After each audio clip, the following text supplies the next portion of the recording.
Hello મિત્રો, આ કહાની પૂરી સંભાળશો તો જ મજા આવશે.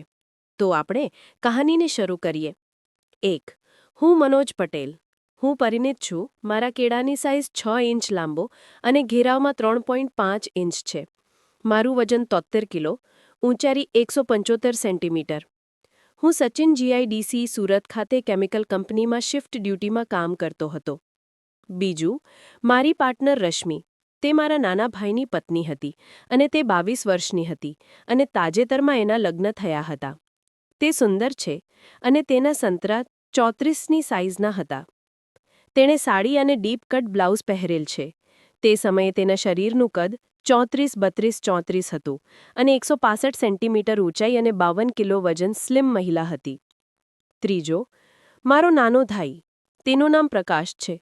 તે 25 વર્ષનો હતો અને 1990 મે મહિનામાં તેમના લગ્ન થયા હતા. તે ઇલેક્ટ્રિકલ કંપનીમાં નોકરી કરતો હતો અને જી શિફ્ટમાં ફરજ બજાવતો હતો.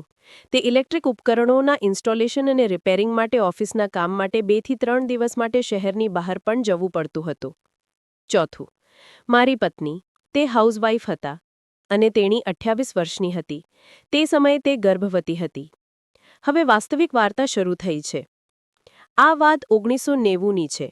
ત્યારે હું 29 વર્ષનો હતો અને તે 22 વર્ષની હતી અને તાજેતરમાં લગ્ન થયા હતા. મારી પત્ની ગર્ભવતી હતી અને તેને 5 મહિનાનો ગર્ભ હતો. તેથી અમારા સામાજિક નિયમો મુજબ તે બાળકના જન્મ માટે તેની માતાના ઘરે ગઈ હતી. તેથી અહીં બરોડામાં અમારા ઘરે કોઈ મહિલા ભોજન બનાવવા અને ઘર સંભાળવા માટે નથી. તેથી અમારા માતા પિતાએ નક્કી કર્યું કે રશ્મિ અમારા ઘરની સંભાળ માટે સુરત જશે. તેથી જ્યારે હું મારી પત્નીને મારા વતન છોડી જઈશ ત્યારે હું રશ્મિને મારી સાથે સુરત લઈ જઈશ. અને તે દિવસ આવી ગયો. તે વખતે મારા વતનથી સુરત સુધી કોઈ સીધી ટ્રેન નથી. તેથી અમારે અમદાવાદની ટ્રેન બદલવી પડશે. તેથી અમે બસમાં મુસાફરી કરવાનું નક્કી કર્યું. ઈડર ખાતે બસ પકડવા માટે અમે વહેલી સવારે મારા વતનથી નીકળ્યા હતા. સવારે 8 વાગે બસ હતી, તેથી અમે બસ પકડવા માટે 7:30 વાગે ઈડર પહોંચી ગયા. તે વખતે સુરત માટે બહુ બસ ન હતી, તેથી અમારી બસ મુસાફરોથી ભરેલી હતી, પણ અમને ડબલ સીટ મળી હતી. તેથી રશ્મિ બારી પાસે બેઠી હતી અને હું રશ્મિ પાસે બેઠો હતો. તેણે ગ્રીન કલરની થોડી પારદર્શક સાડી અને રેડ કલરનું ડીપ કટ પહેરેલ હતું, જેથી સંતરાની ઉપર ભાગ અંદરથી સ્પષ્ટ દેખાતો હતો. અમારા સામાજિક નિયમો મુજબ એટલે જેઠનો નાના ભાઈની પત્નીએ ઘૂંઘટ કાઢવો જોઈએ. તે સમયે રશ્મિ નાક સુધી ઘૂંઘટ કાઢેલો હતો. થોડી વારમાં હું સીટની પાછળની બાજુએ હાથ રાખતો, જેથી મારો હાથ તેને ખભાને સ્પર્શી રહ્યો હતો. તે સમયે મારો કેળા ખૂબ જ કડક થઈ જતો અને હું તેને કરવાનું વિચારી રહ્યો હતો. અમે બપોરે 1 વાગે સુરત પહોંચ્યા, તેથી સુરત રેલવે સ્ટેશનની ગીતા ભવન નામની હોટેલમાં લંચ લીધું. તે નવી પરણેલી હતી. તે જમતી વખતે મારી સાથે ખૂબ શરમાતી હતી. પણ મેં તેને કહ્યું કે આ મોટું શહેર છે. અહીં અમારા વિશે કોઈ જાણતું નથી, તેથી તમે તમારા ચહેરા પર ઘૂંઘટ ન કરો અને બેફિકર થઈને લંચ લો. પછી તેણે કપાળ સુધી ઘૂંઘટ હટાવ્યો. તે સમયે તેના સંતરા દેખાતા હતા. લંચ પછી અમે ઓટો રિક્ષા લીધી અને 3:30 વાગે અમારા ઘરે પહોંચ્યા. તે સમયે મારો ભાઈ ફરજ પર હતો, તેથી મેં તેને સાંજનું ભોજન તૈયાર કરવામાં મદદ કરી. દિવસો વીતી ગયા અને એ દિવસ આવ્યો કે હું આતુરતાથી રાહ જોઈ રહ્યો હતો. મને તે દિવસ 8મી જુલાઈ અને રવિવાર યાદ હતો. મારે રજા હતી અને મારો ભાઈ ઓફિસના કામ માટે શહેરની બહાર હતો. તેથી અમે બંને ઘરે હતા. તે સમયે સિરિયલ રાત્રે 9 વાગે દૂરદર્શન પર આવતી હતી. તે દિવસે વરસાદ પણ વરસતો હતો, તેથી ઘરની બધી બારી બારણા બંધ કરી દીધા હતા અને અમે સિરિયલ જોવા માટે તૈયાર થઈ ગયા હતા. રૂમમાં પોર્ટેબલ ટીવી અને એક બેડ તથા એક ખુરશી હતી. તેથી હું બેડ પર સૂતા સિરિયલ જોતો હતો. રશ્મિ કામ પૂરું કરીને આવી અને ટીવી જોવા જમીન પર બેડને અડીને બેડનો ટેકો લઈને બેસી ગઈ. હું ટીવી જોતી વખતે તેના સંતરા જોઈ રહ્યો હતો. તેથી મારો કેળું કડક થઈ ગયો અને હું વિચારી રહ્યો હતો કે તેણે કેવી રીતે કરવું. ત્યારે મને એક વિચાર આવ્યો અને રશ્મિને કહ્યું કે ખુરશી પર બેસો, જે મારા માથા પાસે રાખવામાં આવી હતી. તેણે માથું હલાવીને ના પાડી, પરંતુ મોંમાંથી એક પણ શબ્દ બોલી નહીં. 1 થી 2 મિનિટ પછી મેં તે જ પુનરાવર્તન કર્યું, પરંતુ તેણે ના પાડી. તે પછી મેં રશ્મિને કહ્યું કે અહીં આપણે 2 જ છીએ અને એક પણ દરવાજો કે બારી ખુલ્લી નથી. છતાં પણ રશ્મિ ખુરશી પર બેસવા માટે તૈયાર ન હતી. તેથી મેં વિચાર્યું અને નક્કી કર્યું કે હું તેનો હાથ પકડીને ખુરશી પર બેસવા દબાણ કરીશ. અને હું બેડ પરથી ઊભો થયો અને રશ્મિના સામે ગયો અને વાંકા થઈને રશ્મિને ખભામાંથી પકડીને ઊંચી કરવાનો પ્રયત્ન કર્યો. ત્યારે રશ્મિની સાડીનો પાલવ છાતી પરથી પડી ગયો અને રશ્મિના સંતરા એકદમ સ્પષ્ટ દેખાવા લાગ્યા. એ વખતે મેં લુંગી પહેરેલી હતી તો મારો કડક કેળો લુંગીમાંથી ઊંચો થયેલો સ્પષ્ટ દેખાતો હતો. હવે જ્યારે રશ્મિને ખભામાંથી પકડીને ઊંચી કરી ત્યારે તેણે છોડાવવાનો પ્રયત્ન કર્યો, પણ મેં તેના બંને હાથને પકડીને પાછળ દિવાલ સાથે દબાવી અને તેના શરીરને મેં મારા શરીર વડે દબાવી બંને હાથ પકડી રાખીને તેના ગાલ પર કિસ કર્યું. ત્યારે તે બોલી, "છોડી દો, આવું અડપલા ન કરશો. હું તો તમારા ભાઈની વહુ છું, તમારાથી આવું ન કરાય." પણ મેં તેને છોડી નહીં અને દિવાલ સાથે દબાવી રાખીને એક હાથથી તેના સંતરા દબાવવાનું લાગ્યો.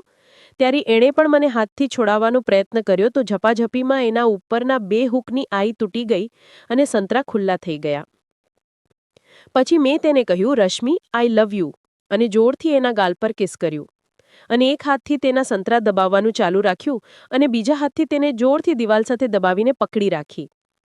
રશ્મિએ પણ એના એક હાથથી મારી પીઠ પાછળ મુક્કા મારવાનો પ્રયત્ન કરતી હતી, પણ મેં 1-8 મિનિટ પછી તો એના સંતરા ચૂસવા લાગ્યો અને એનો એક હાથ પકડીને મારા કેળાને પર દબાવી રાખ્યો. થોડીવાર પછી તો એને પણ સારું લાગવા લાગ્યું અને મારા કેળા પર હાથ ફેરવવા લાગી અને મને સાથ આપવા લાગી.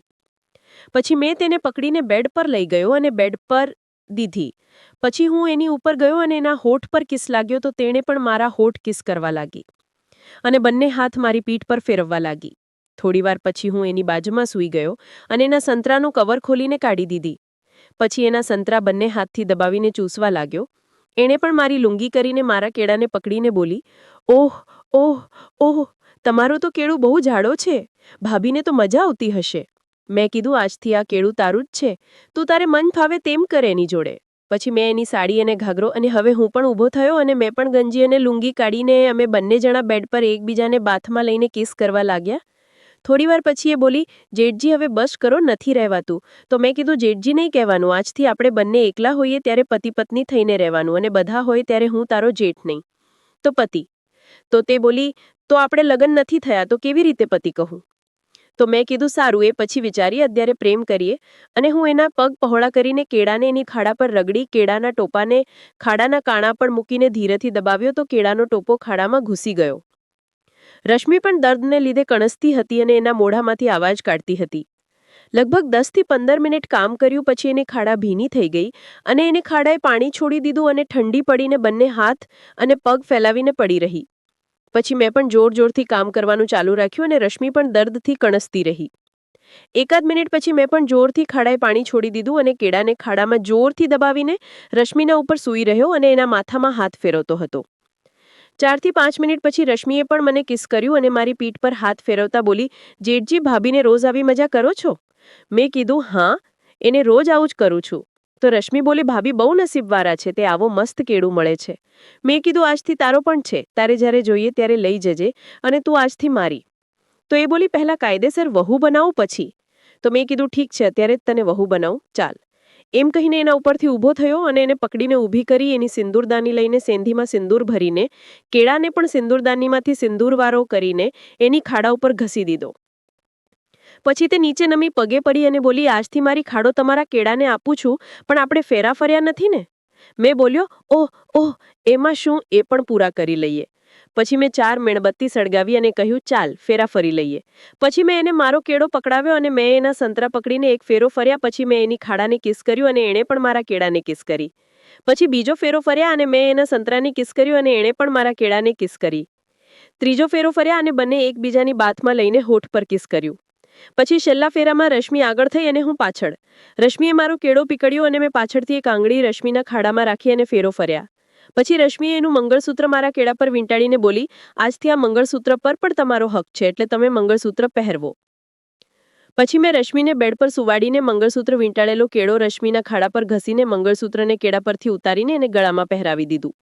પછી રશ્મિ બોલી, "હવે તમે મારા પતિ થઈ ગયા." ત્યાં સુધીમાં રાતના 11 વાગી ગયેલા. તો રશ્મિ કપડાં પહેરવા ગઈ અને મેં પણ ગંજી અને લુંગી પહેરી લીધા. કપડાં પહેરીને રશ્મિ આવી અને માથા ઉપર સારી મૂકીને મને પગે પડી. તો મેં એને ખભાથી પકડીને ઊભી કરી અને બાથમાં લઈને કિસ કરી. પછી મેં તેને કીધું, "આજે આપણી રાત છે. તો એ બોલી, હા, તો તમે બોલો કેવી રીતે રાત મનવીએ. મેં કીધું, તું એકદમ સરસ સાડી પહેરીને તૈયાર થઈને રૂમમાં બેડ પર ઘૂંઘટ કાઢીને બેસજે, પછી હું આવું. તો એ સરસ નવી લાલ રંગની સાડી પહેરીને રૂમમાં બેડ પર ઘૂંઘટ કાઢીને બેઠી. મેં પણ કેળાને કંકુથી લાલ કરી દીધું હતું. હવે મિત્રો, આ આગળની કહાની આપણે ભાગ 2 માં જોઈએ. માટે આ ચેનલને સબસ્ક્રાઇબ કરો. આભાર. ફરી મળીએ ભાગ 2 માં.